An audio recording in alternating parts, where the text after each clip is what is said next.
ورحمة الله وبركاته.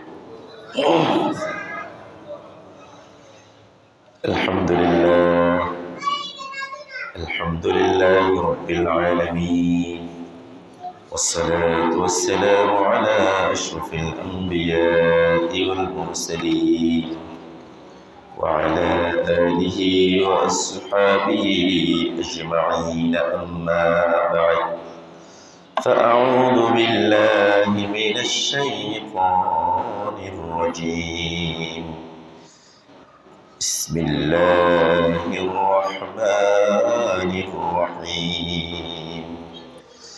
إن الله وملائكته يصلون على النبي يا أيها الذين آمنوا صلوا عليه وسلموا تسليما.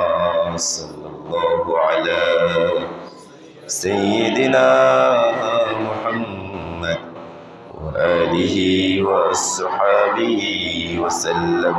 صلى الله على سيدنا محمد وآله وأصحابه. صلى الله على سيدنا محمد وآله وأصحابه وسلم. رب اشرح لي صدري ويسر لي أمري واحلل عقدة من لساني يفقه قولي. سبحانك لا علم لنا إلا ما علمتنا إنك أنت العليم الحكيم. সম্মানিত উলামায়ে কিরাম, পিতৃ সমতুল্য দাড়িপাকা মুরব্বিন আযম, অত্র এলাকার সর্বস্তরের শ্রদ্ধেয় ভাই বন্ধুগণ, রব্বুল আলামিনের দরবারে শুকরিয়া আদায় করছি যে মহান রব্বুল ইজ্জত আজকের এই মোবারকময় দিনে, বরকতময় সময়ে, রহমতপূর্ণ স্থান, পৃথিবীর সর্বোৎকৃষ্টতম জায়গা আল্লাহর ঘরে এসে বসে জুমা পূর্ববর্তী সংক্ষিপ্ত এই আলোচনায় আমাদেরকে অংশগ্রহণ করার সুযোগ, সুস্থতা ও তৌফিক প্রদান করেছে। সে রব্বুল আলামিনের দরবারে শুকরিয়া আদায় করে প্রাণ খুলে মুহাব্বতের সাথে বলি আলহামদুলিল্লাহ। লক্ষ কোটি তার চেয়ে অধিক দরুদ সালামের হাদিয়া আল্লাহ তাআলা আমাদের সকলের পক্ষ থেকে রাহমাতুল লিল আলামিন সাইয়্যিদুল মুরসালিন শফিউল মুযনিবিন মুহাম্মদ রাসূলুল্লাহ সাল্লাল্লাহু আলাইহি ওয়াসাল্লামের দরবারে কদম মোবারকে পৌঁছে দিন। সকলে বলি আল্লাহুম্মা আমিন। প্রিয় হাজিরিন, শারীরিকভাবে একটু অসুস্থ, গত কয়েকদিন ধরে একটু জ্বর, সর্দি এবং ঠান্ডা, চোখে একটা ওই কি এলানা বলে যে এরকম একটা আছে। এরপরে ঠান্ডা আসবো না মনে করছিলাম, আমাদের সিরাজকে অলরেডি ফোনও করেছিলাম। এরপরও গোসল টোসল করে আলহামদুলিল্লাহ একটু ভালো লাগছে। আল্লাহ এনেছেন, আলহামদুলিল্লাহ বলুন। তো আওয়াজও ভালো নাই, মাফ করবেন, ক্ষমা সুন্দর দৃষ্টিতে দেখবেন। আমরা আজকে সংক্ষিপ্ত পরিসরে আমাদের নির্দিষ্ট সময়ের ভিতরে ইনশাআল্লাহ আমরা আল হায়াতুস সাকিনা, অশান্তিময় জীবন, এই ব্যাপারে কোরআন এবং হাদিসের আলোকে সংক্ষিপ্ত একটি আলোচনা করার চেষ্টা করবো ইনশাআল্লাহ। আল্লাহ তাআলা আমাদের এই আলোচনাকে ইখলাসের সাথে করা, বোঝা, আমাদের আত্মহিক জীবনে আমল করার তৌফিক দান করুন। সকলে বলি আল্লাহুম্মা আমিন। প্রিয় হাজিরিন, আজকে দুনিয়ার আমাদের এই জীবনযাপনে, এই দুনিয়ার জীবনে সবাই একটু শান্তিতে থাকতে চায়। মানুষের ব্যবসা বাণিজ্য, চাকরি বাকরি, লেখাপড়া, কষ্ট, মানুষ দৈনন্দিন যা কষ্ট করে, যে যার কর্ম যে মানুষ করে, উদ্দেশ্য কি? একটু ভালো থাকা। কি থাকেন? একটু ভালো থাকেন। যিনি চাকরি করছেন, যিনি ব্যবসা বাণিজ্য করছেন, যিনি অন্যান্য কাজে ব্যস্ত আছেন, প্রত্যেকের কাজ করেন তার সামর্থ্য অনুযায়ী একটি ভালো জীবন লিড করার জন্য, পরিচালনা করার জন্য। নিজে ভালো থাকবেন, ফ্যামিলিকে ভালো রাখবেন, বউ বাচ্চাকে ভালো রাখবেন, ঘরে যদি বৃদ্ধ মা বাবা থাকে তারা ভালো থাকবে, এই উদ্দেশ্য। এখন ইসলাম বলছে কোন জীবন আসলেই শান্তিময় জীবন, সালামতের জীবন, সাকিনাময় জীবন। কোন জীবন? যে জীবনে আল্লাহর স্মরণ থাকবে, আল্লাহ জিকির থাকবে, এটি মূলত প্রশান্তিময় জীবন। প্রশান্তিময় জীবনের জন্য উপজীব্য মাধ্যম, প্রয়োজনীয় জিনিস হচ্ছে কি? আল্লাহর জিকির। এজন্য কারণ মানুষের প্রশান্তিময় জীবন, বেশি মালের ভিতরে প্রশান্তি, বেশি রাজত্বের ভিতরে, ক্ষমতার ভিতরে প্রশান্তি কি নয়, নিহিত নয়। প্রচুর সম্পদ, ধনে সম্পদে অগাধ সম্পদ, আবার শক্তি, পাওয়ার, একেবারে সুপার পাওয়ারের সমস্ত ক্ষমতার মালিক, যা ইচ্ছা তাই করতে পারেন, রিমোট কন্ট্রোলের মতো তিনি, নেতার নির্দেশেই সব কিছু হয়ে যায়, সেখানে কি নয়? এটাই মূলত প্রশান্তির জীবন নয়। প্রশান্তির জীবন হচ্ছে আল্লাহর নৈকট্য অর্জন করা এবং হৃদয়ে প্রশান্তি থাকা, এটি হচ্ছে কি করা? প্রশান্তিময় জীবন, হৃদয়ে শান্তি। এজন্য আল্লাহ রাব্বুল আলামিন ইজ্জত কোরআনে কারিমে এক জায়গায় বলেছেন, আলা বিযিকরিল্লাহি তাতমাইন্নুল কুলুব। শুনে রাখো, আল্লাহর স্মরণের ভিতরে মানুষের অন্তর প্রশান্তি লাভ করবে। মানুষের অন্তর প্রশান্তি লাভ করবে কিসের ভিতরে বলেন? আল্লাহর স্মরণের ভিতরে। যার সমস্ত জীবন চলার প্রতিটি ক্ষেত্রে আল্লাহর স্মরণ থাকবে, তার প্রতিটি কাজে, পরিবারে, সাংসারিক জীবনে, দাম্পত্য জীবনে, পারিবারিক জীবনে, চাকরি বাকরি, ব্যবসা বাণিজ্যের জীবনে, সেখানে প্রশান্তি দিবেন কে? আল্লাহ। কারণ তিনি প্রত্যেকটি কাজের পদক্ষেপ তিনি পা ফেলেন, সেখানে স্মরণ রাখেন কার? আল্লাহ। ব্যবসা করেন, বাণিজ্য করেন, চাকরি করেন, অন্যান্য কর্ম করেন, এই কাজের ভিতরে আরেকজনের ক্ষতি হচ্ছে কিনা, আরেকজনের উপর জুলুম হচ্ছে কিনা, দুনিয়ায় ফাসাদ তৈরি হচ্ছে কিনা, আরেকজনের উপর আমার অত্যাচার হচ্ছে কিনা, এই সমস্ত কিছু যিনি খেয়াল রাখবেন, অর্থাৎ আল্লাহ স্মরণে তার সমস্ত কিছুর ভিতরে, তার হৃদয়ের ভিতরে প্রশান্তি দিবেন কে? এই জন্য আল্লাহ তাআলা অন্য জায়গায় বলছেন, ফামান ইত্তাবা'a হুদায়া ফালা ইয়াদিল্লু ওয়ালা ইয়াশকা। যে ব্যক্তি হেদায়েতের পথে অনুসরণ করবে, হেদায়েতের পথে নিজের জীবনকে পরিচালনা করবে, ওই ব্যক্তি কখনো পথভ্রষ্ট হবে না এবং তার জীবনে অশান্তি আসবে না। তার জীবনে কখনো ওয়ালা ইয়াশকা, কখনো সে দুঃখ, কষ্টে, অশান্তিতে লিপ্ত হবে না, পতিত হবে না। প্রশান্তিময় জীবন মানে, এখানে আমরা অনেক সময় বুঝি, মনে করি প্রশান্তিময় জীবন মানে কোনো সমস্যা মুক্ত জীবন, এমন নয়। কথা কি বোঝা যাচ্ছে? প্রশান্তিময় জীবন মানে সমস্যা মুক্ত জীবন নয়। মানুষের জীবনে প্রত্যেকজনে, যেখানে যে আমরা উপস্থিত হয়েছি, আমার থেকে শুরু করে সবার জীবনে বিভিন্ন ধরনের সমস্যা থাকতে পারে, আছে নাকি নাই? আছে। যেহেতু মানুষ এই দুনিয়ার জীবনে, এটা দুনিয়া, এখানে অশান্তি, সমস্যা, বিভিন্ন ধরনের কষ্ট এগুলি থাকতে পারে। সুতরাং সকল প্রকার সমস্যা মুক্ত জীবন মানে প্রশান্তিময় জীবন, আল হায়াতুল মুতমাইন্না। প্রশান্তিময় জীবন মানেই সমস্যা মুক্ত জীবন নয়। প্রশান্তিময় জীবন মানে সকল সমস্যার ভিতরে আল্লাহর উপরে তাওয়াক্কুল করে, অন্তরের উপরে বিশ্বাস রেখে, আল্লাহর উপরে বিশ্বাস রেখে অন্তরে সুখ অনুভব করা, আল্লাহ যা করেন এই চিন্তার উপরে অটল এবং অবিচল থাকা, এটি হচ্ছে প্রশান্তিময় জীবন। সুবহানাল্লাহ বলবেন? তাহলে উদাহরণস্বরূপ বলি, একজন মুমিন তিনি যখন কষ্টে পড়েন, মুমিনের জীবন আসবে, বিপদ আসবে, মুসিবত আসবে, কষ্ট আসবে, তিনি সবর করবেন, ধৈর্য ধরবেন, তাওয়াক্কুল করবেন কার উপরে? আল্লাহর উপরে। আল্লাহর উপরে। ইব্রাহিম আলাইহিস সালামকে যখন আগুনে ফেলে দেয়া হবে, ফেরেশতারা এসে বলছেন, ইব্রাহিম খলিলুল্লাহ আলাইহিস সালাম, আপনি বলুন, আপনি যদি সহযোগিতা চান, আপনাকে আগুনের এই আযাব থেকে, কিংবা আগুনের শাস্তি থেকে, এই আগুনের কুণ্ডলী থেকে আমরা হেফাজত করে দিতে পারবো। এই আগুন আপনার কিছুই করতে পারবে না। ইব্রাহিম আলাইহিস সালাম বলছেন, আল্লাহর ফেরেশতারা, আমি যে রবের জন্যে আজকে এই কঠিন একটি পরীক্ষার সম্মুখীন হয়েছি, সেই রব দেখছেন কিনা আমাকে দেখছেন। যে মহান রব্বুল আলামিনের জন্য আজকে সকল প্রকার মুসিবতকে আমি আলিঙ্গন করতে শুরু করেছি, সিদ্ধান্ত নিয়েছি, সেই মহান রব আমাকে দেখছেন। বরঞ্চ আমি বলি আল্লাহ তার সেই কথাকে কোরআনে কারিমের আয়াতে কারিমা হিসেবে আমাদের জন্যে, আমরাও যাতে জীবনে মুসিবতে বিপদে পতিত হই আমরাও যেন বলি। এজন্য আল্লাহ তাআলা তার কথাকে কোরআনের কথা হিসেবে আল্লাহ তাআলা বাণী হিসেবে দিলেন।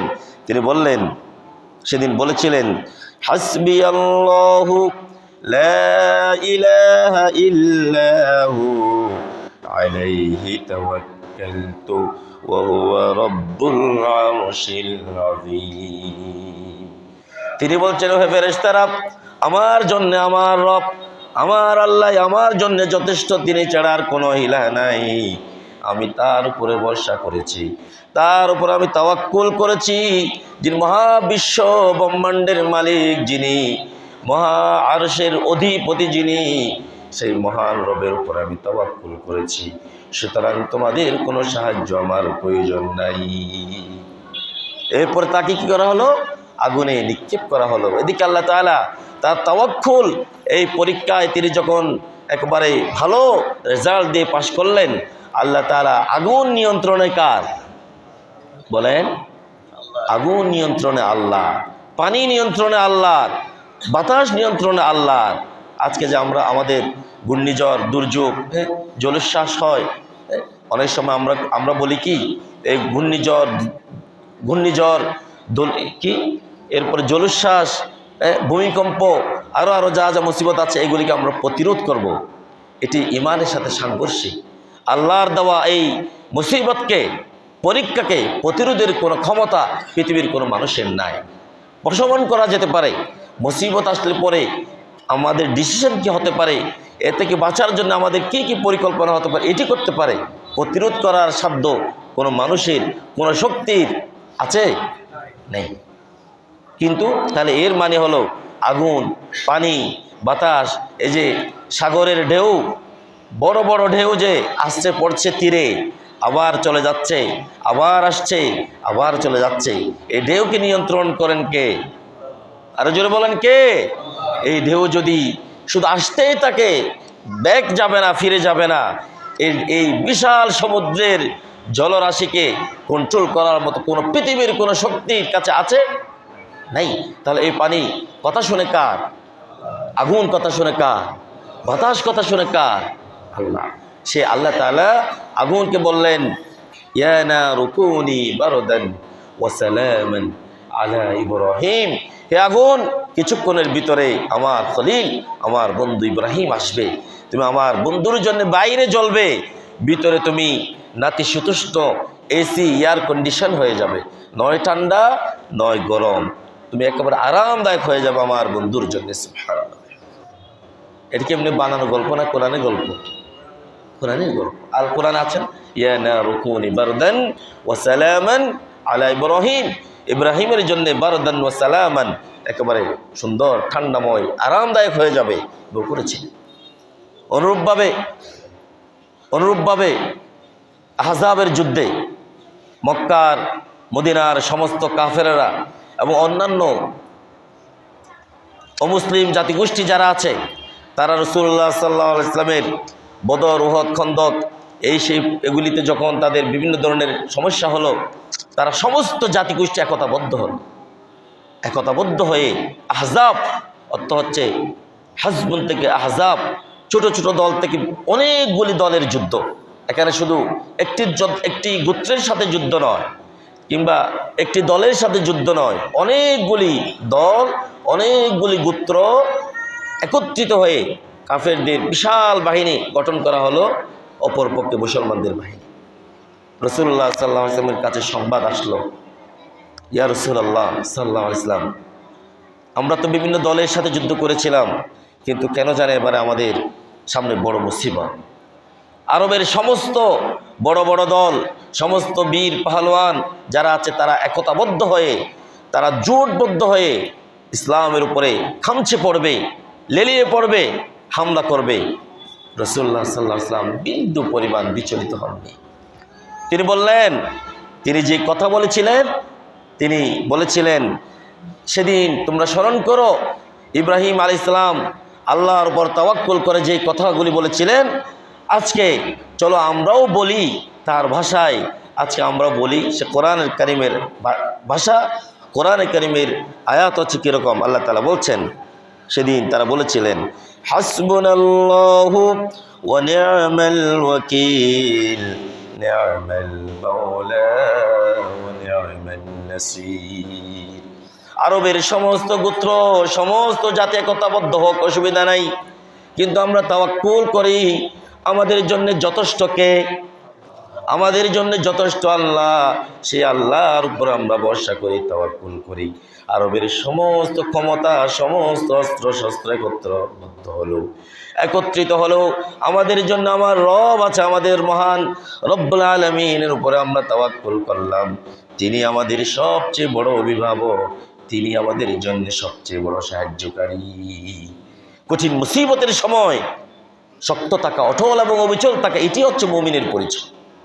এজন্য আমাদের ব্যক্তি জীবনে, পারিবারিক জীবনে, সাংসারিক জীবনে, দাম্পত্য জীবনে, চাকরি বাকরির জীবনে, ব্যবসা বাণিজ্যের জীবনে, সামাজিক জীবনে, রাষ্ট্রীয় জীবনে বিভিন্ন ধরনের মুসিবত আসতে পারে। মুমিন এই মুসিবতে হেলে যাবে না, সে অটল এবং অবিচল থাকবে। কার উপরে? আর জোরে বলেন, কার?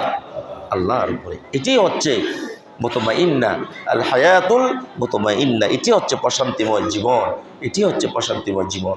রাসূলুল্লাহ সাল্লাল্লাহু আলাইহি ওয়াসাল্লাম হিজরত করছেন, তিনি যেখানে আত্মরক্ষার জন্যে সে গার সুরের ভিতরে তিনি যেখানে আসলেন, বন্ধু আবু বকর সিদ্দিক রাদিয়াল্লাহু তাআলা আনহু বলছেন, ইয়া রাসূলুল্লাহ, এ তো কাফেরদের, আমাদের খোঁজে কাফেররা যে এসেছে দলবদ্ধভাবে, তাদের পা দেখা যায়, পায়ের আওয়াজ শোনা যায়, একটু নিচে দেখলেই আমাদেরকে দেখা যাবে।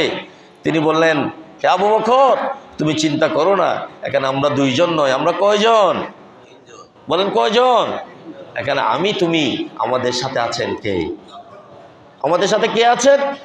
আল্লাহ আছে। সুতরাং তুমি টেনশন করো না, চিন্তিত হয়ো না, বিচলিত হয়ে পড়ো না।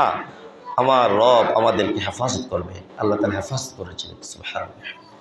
এগুলি গল্প নয়, এগুলি হচ্ছে আমাদের কাছে উপমা, দৃষ্টান্ত, উদাহরণ। মানুষ যাতে ব্যক্তি জীবনে বিভিন্ন ধরনের সমস্যার সম্মুখীন হয়ে সে যেন সুসাইড না করে।